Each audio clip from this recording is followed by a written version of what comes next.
Leaders Dialogue, and this is where we're talking about strengthening ESG adoption and building business resilience. Once again, this session will be spearheaded by Abhishek Bhatia, Managing Director and Partner, Boston Consulting Group, and he's of course joined by our industry stalwarts who will be coming together. We're about to indulge in another pertinent dialogue. If I could please invite Abhishek Bhatia to please come on stage. I believe Abhishek will be spearheading the session and he'll be back here once again. Well, joining him, let me also please invite our esteemed set of panelists who are coming on board. We have with us Vishal Sharma, Executive Director and Chief Executive Officer, Godrej Industries, Chemicals. We'd also like to invite Sanjiv Kanwar, Managing Director, Yara, South Asia. Let's invite all our speakers on stage. I'd like to further invite Videh Kumar, Jaipuriar, Chief Executive Officer, Delhi International Airport Limited, GMR Group. May I further please invite Nidhi, Khare, Secretary, Consumer Affairs, Government of India, Rohit, Vohra, Chief Executive Officer, Jindal, Panther, Cement, and Sibia, Founder and CEO, Urban Systems. If I could also request Abhishek to please join in the panel. Let's have all our panelists on the stage, please.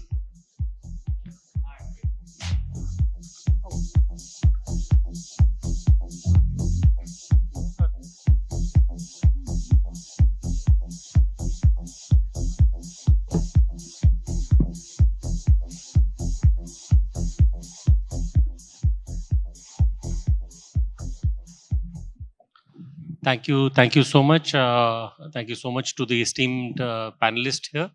I think while we have had a day full of insightful knowledge as well as some pertinent questions being raised by our thought leaders here, I think this is an important part, especially for the private sector. I think that the topic is on strengthening ESG adoption and building business resilience. I think it's an important part given that it also has an element of enabling the customers for our private sector with sustainable choices. And I think as leaders of the industry who actually work both across the B2B, B2C space, I think enabling our customers with those sustainable choices is something that would be really important here.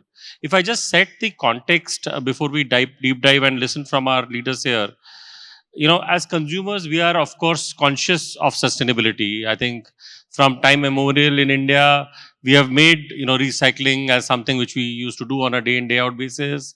We have always chosen, let's say, a lesser carbon footprint impact. I think it has been way of our culture, though maybe not consciously, but unconsciously been imprinted with us.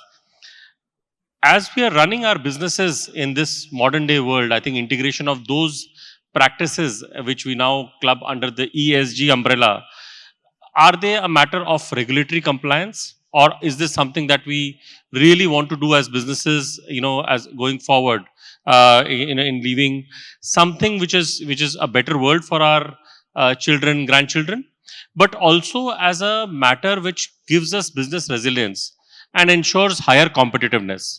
So hence I'll break up into these two parts. I think whatever we are doing in terms of ESG, apart from ensuring our regulatory compliances, does it also helps us build business resilience and competitiveness, not only, in winning domestically, but also as competitive for exports, as a supplier to the world.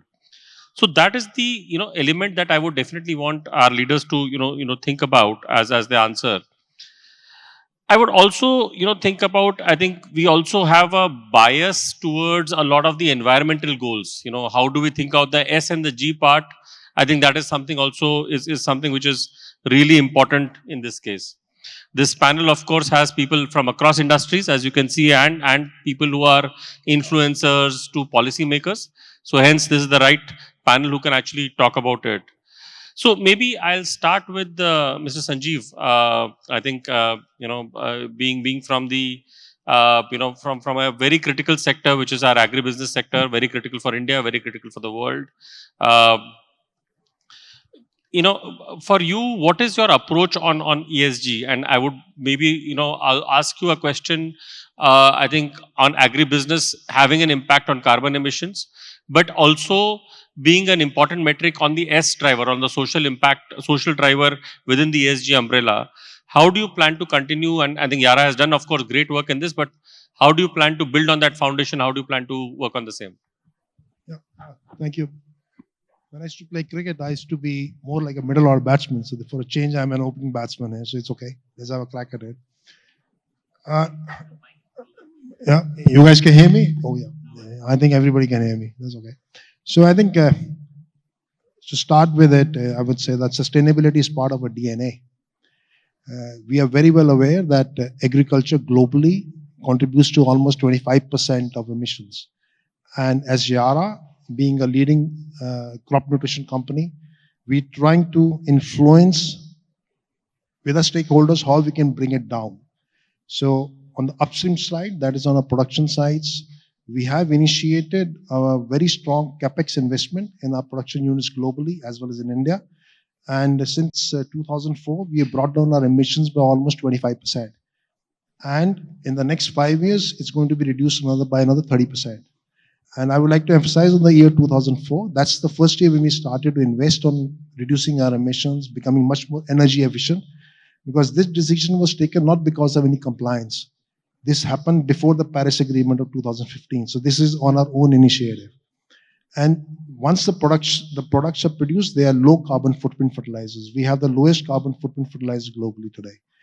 And when we go out into the markets, we are an extremely farmer-centric company, which means that we work very closely with the farmers to understand what are their needs and deliver knowledge backed by a low carbon footprint fertilizer, which has an impact on their soil health as well as productivity, which means good returns for them. And when we have work in an efficient manner on upstream and the downstream side, obviously our business is better. So it's for us, I don't think it's pretty clear that it's not a compliance thing. This is the right thing to do, and it delivers revenues across the value chain. That's the best part of it. And when you talk about the social side of it, I think the ESG, the S and the G, you are absolutely correct. The S is kind of missing at the moment. People don't really emphasize that. And this panel is an example of that. Because we just have one gender on this panel. So it's amazing that we have this big room, and here we see less than 10% is females. Let's be clear about it. Whereas India's population is 48% is females. I wouldn't like to say beyond what others are doing, but certainly I can say what in Yara we're doing, in Yara India specifically.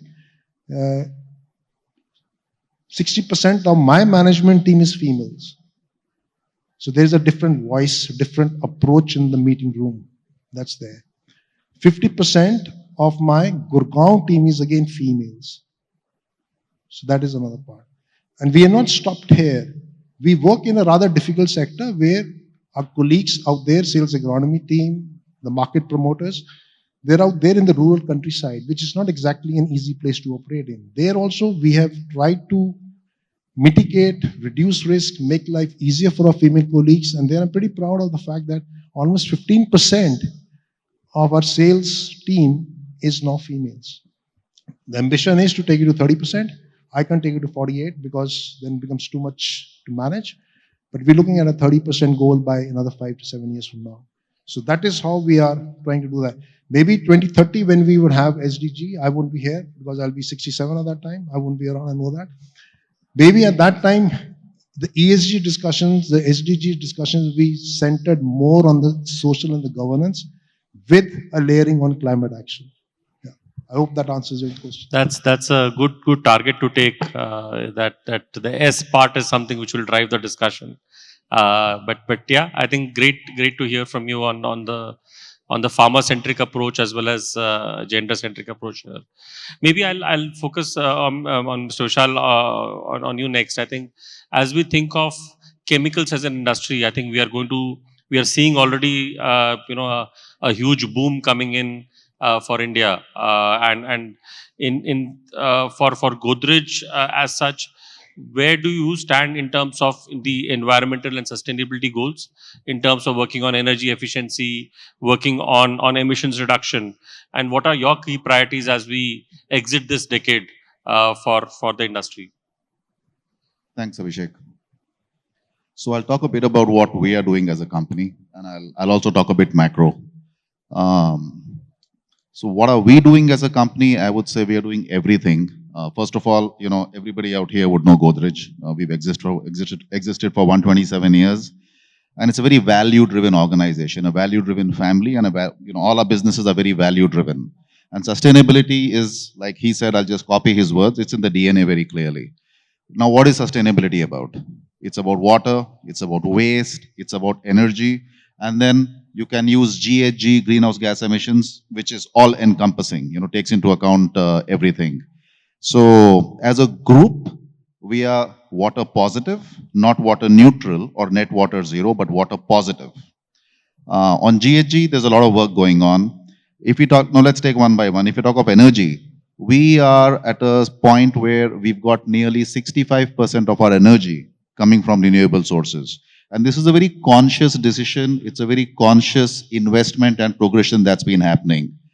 Having said that, I really don't think any business, any commercial enterprise is going to be investing in sustainability unless there's a reasonable return on the investment. I just want to make this very clear to everybody, in the audience and to whoever else is listening.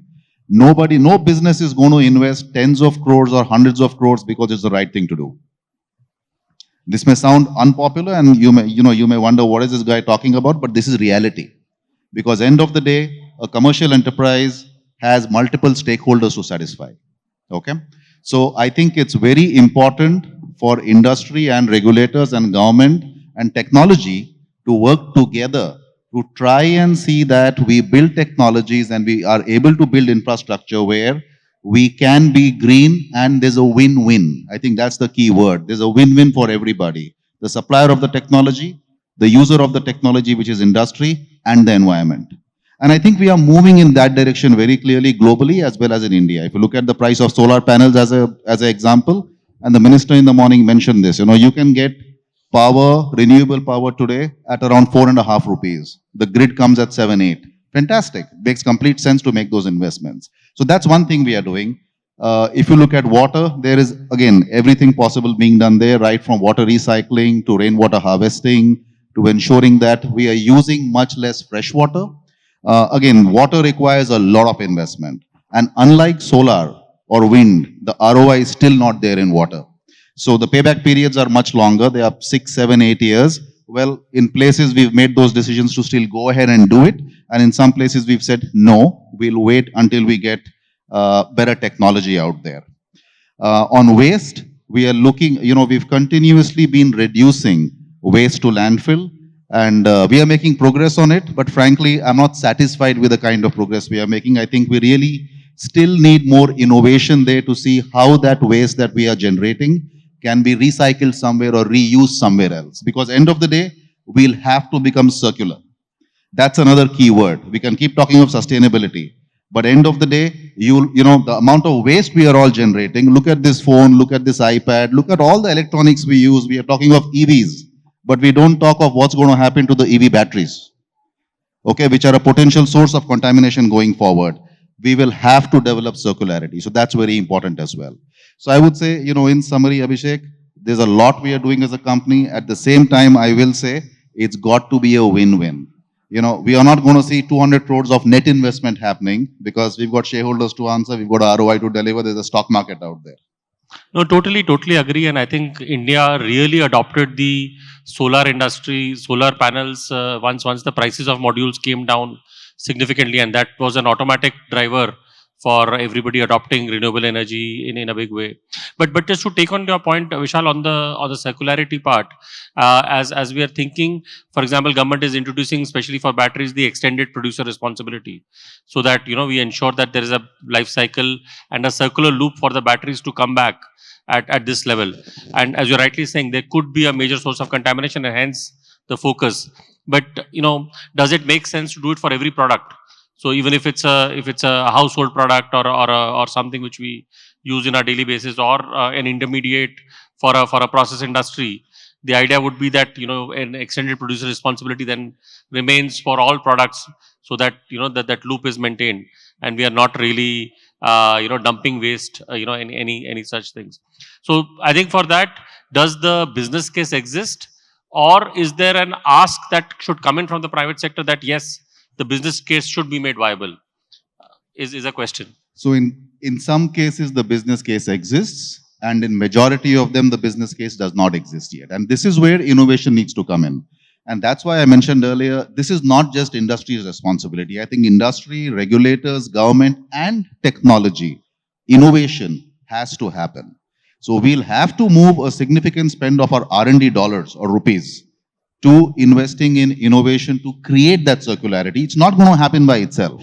You know, somebody made that statement, I think the gentleman from that capital company from Singapore, he said, the worst thing we can do is waiting for somebody else to do it. So we, for example, have doubled our R&D expenditure and doubled our R&D team to try and create more green chemistries so that we can go out there and replace fossil fuel. So sorry to everyone who's in the fossil fuel industry, but that's what we are trying to do. Thanks so much. Maybe I'll move to you, Mr. Rohit Vohra. I think cement as an industry, of course, comes in the top few in terms of the carbon emissions. But as we know, JSW has been doing, Jindal Panther Cement has been doing a lot of work, to decarbonize, on the cement side. So could you just, throw light on your journey, what all initiatives are being taken, and where do you see are the roadblocks or the barriers? So and sorry, if I may add a question, again to Vishal's point, is it profitable for you to do all those initiatives that you're doing? So thank you and good afternoon, everyone. And let me start with a caveat, Mr. Bhatia, that amongst all the distinguished guests, I represent a sector which has the largest carbon footprint, and I think that puts the additional onus on us. And while I will tell you what the industry has done, and the industry has done a fantastic job over the last two decades, and it's not much known in the public, but I think there's still a lot more needs to be done. Coming to the ESG adoption, for the core sector like us, cement, steel, the journey essentially has three drivers. The first driver is what I would say the affirmative action from the industry, from the manufacturing side of the business, which is essentially a push. That means the industry itself has looked at areas where we can reduce the carbon footprint. The second has been the policy support or the regulatory framework, which is both domestic as well as international, which in terms of the benefits that the government is giving, or internationally cheaper finance and all. And the third largest driver, which I feel is something which we don't focus on much, but is critical for the scalability, is the consumer pool. That will the consumers now voluntarily make a choice which is sustainable, which is they voluntarily go for green products. So allow me just quickly tell you, if you look at 15, 20 years back, cement industry, we were producing cement. For every ton of cement we produce, we were emitting half a ton of carbon. Today, we have replaced the clinker, which is the basic raw material, and 80% of our cement that comes in the market is a blended cement. Today, that carbon footprint is 30% less. Just imagine the impact. Last financial year, we closed at 430 million tons of cement production. 500,000 tons would have given us 215. Today, we are doing only 0.35 tons per ton of cement that we make. So we have saved almost 150 million tons of carbon. Secondly, whether in terms of efficiency, energy consumption, fuel consumption, the Indian industry, I can tell you, is setting a benchmark globally. But the key thing for us to understand here is that now we are reaching very close to what you can say is theoretical best. So for us now, to reduce carbon footprint more in the in the process or in the product, we are reaching a threshold, where it's not to say that the technology advancements are not required. We will continue to spend on R&D, but any further investment will be governed by a law of diminishing return. So this is where a gentleman from the Godrej mentioned, where the regulatory framework, the policy support has to step in. We are not asking for support for profitability. What we are asking, what we are seeking from the government, from the regulatory environment, is to make something commercially viable, if not directly add to the bottom line. Now, if you look at the next step for us, the next step for us is carbon storage, carbon capture and storage. This is going to require billions of dollars of investment. We have technology, but of course the industrial scale will have to be done. Second area which the industry can look at is the transportation. I'll just give you a very high level numbers. Out of 430 million tons that cement that we produce, 20% is travels or transported by rail, 80% is by road. So almost 300 plus million tons of cement travels an average distance of 300 kilometers, which essentially means in a year, the cement travels 100 billion ton kilometers. Now, if we have to move to EV, right?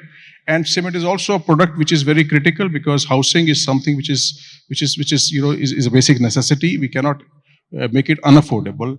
There has to be a viability gap funding which can help us scale up to the next.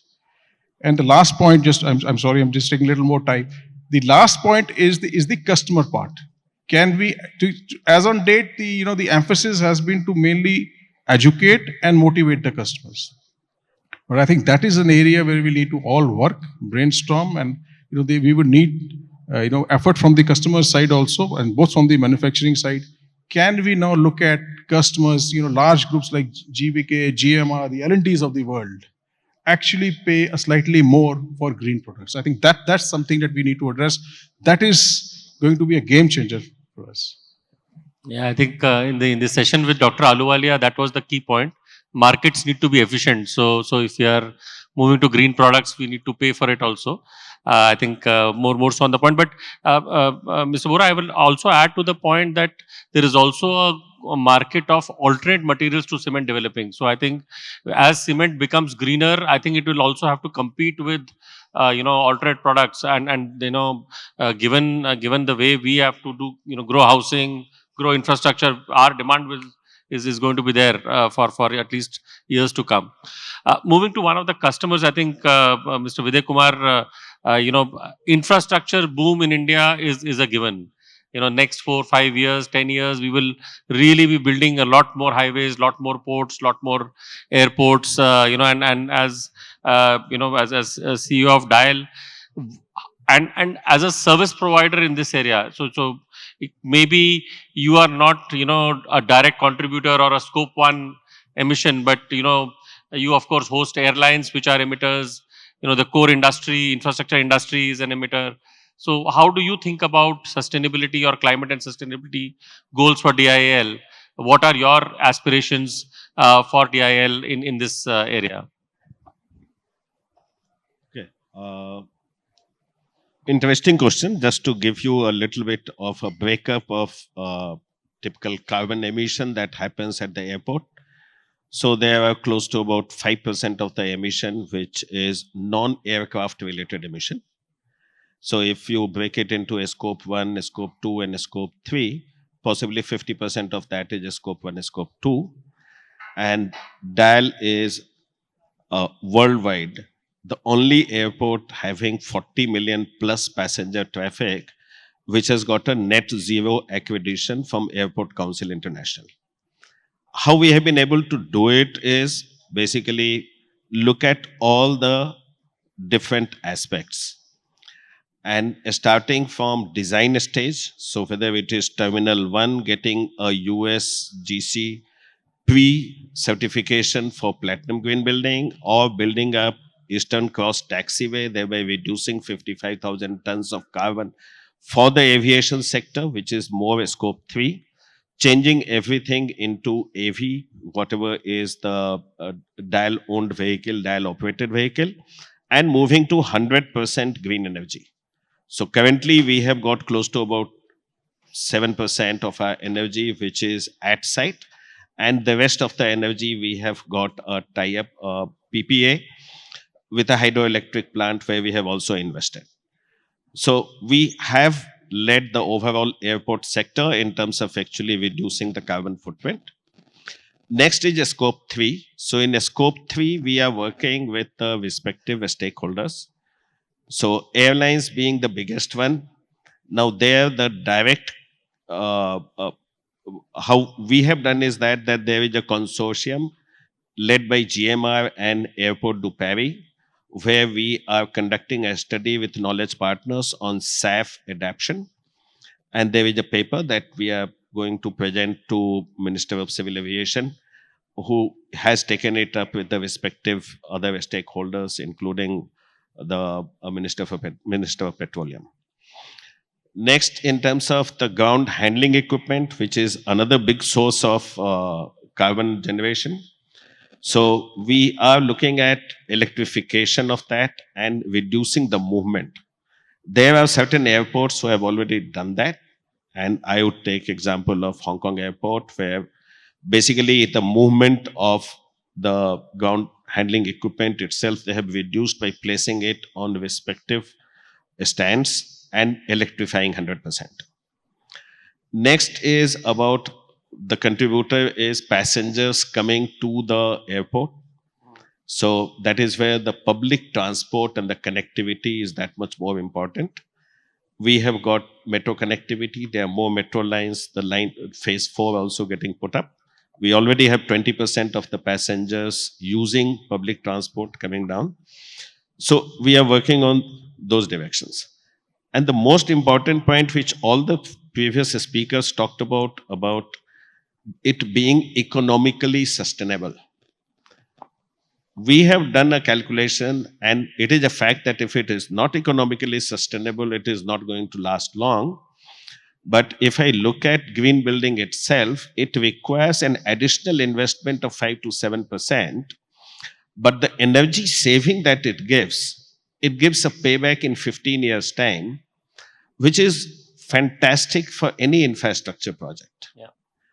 Like Eastern Coast Taxiway, where we have invested more than 2,000 crores, it gives a saving of about 180 crores to the aviation sector, mostly airlines. And hence it has got a clear payback of 15 years. So that is how it will get better and better adopted. And we have seen that happening in the aviation sector slowly. No, clearly, and I think, Vishal, as you were mentioning, and Mr. Videh, you are mentioning, the timelines are different. For a payback for our infrastructure, 15 years is amazing. For Vishal, 6 years is also very less. So I think but I would also just say that on the entire economic viability point, I think we still don't have a viable carbon market. So we are not pricing the cost of carbon that we're emitting into our calculations.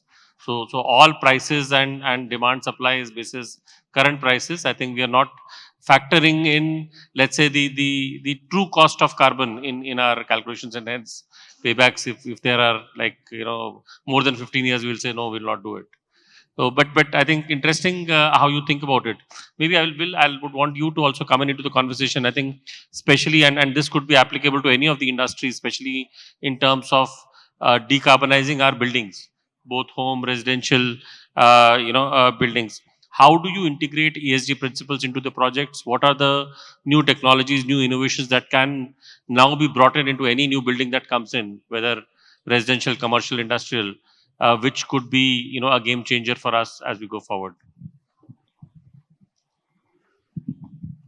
I think it's pretty apparent from all the speakers that every industry is looking at ESG in their own silos, right? So everyone is looking, they have their own mandates on the economic returns. They have their own mandates on what they want to prioritize. There's no single benchmark that does ESG. In fact, what we've heard is we can easily replace environment of E to economics. It has to be economically sustainable.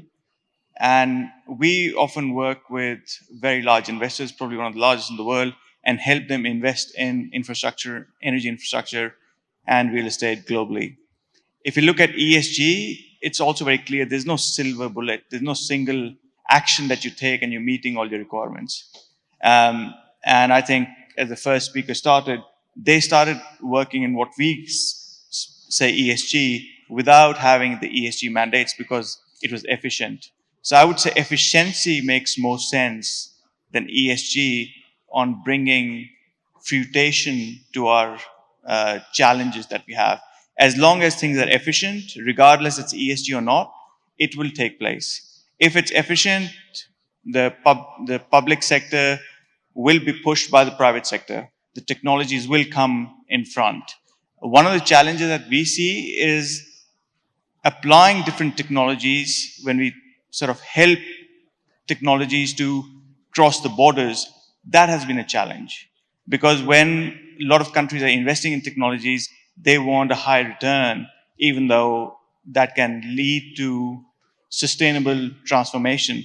We can look at telecom industry as an example. Telecom industry has allowed India and now Africa to leapfrog from landline to 5G, right? That transformation. And that transformation can happen in water, it can happen in energy. It's not the technology is not there, it's the financing mechanism that we are seeing is missing. People are still investing into subsidies, in fossil fuels, in coal.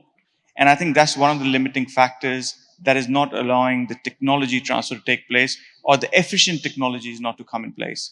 So I think that ESG as a term, it's pretty charged. If you look at US, which we work quite a lot, it's almost polarized. If you say ESG, certain investors like will not invest because ESG is woke, right? EU has come now with EU taxonomy with Article 8 and Article 9. So it's moving some things forward. And I also feel that putting an onus on the consumer is not the right approach.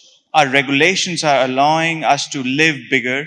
It's allowing bigger cars to be on the road, right? And then we expect the consumer, it's your choice to buy a smaller car. Whereas all the manufacturers say the bigger you buy, the better it is. So I'll stop here. No, thank you. I think it's a very refreshing take, which is different from you. We all are prisoners of time. I think we almost. I got a note that the time is up. But maybe any last thoughts from any of the speakers? Vishal, Mr. Videh, Mr. Sanjiv, anybody? Yeah, last thoughts. I left the social part of it because Sure. social part is something which is at the core of our business. And what we have seen that even that has got a clear payback.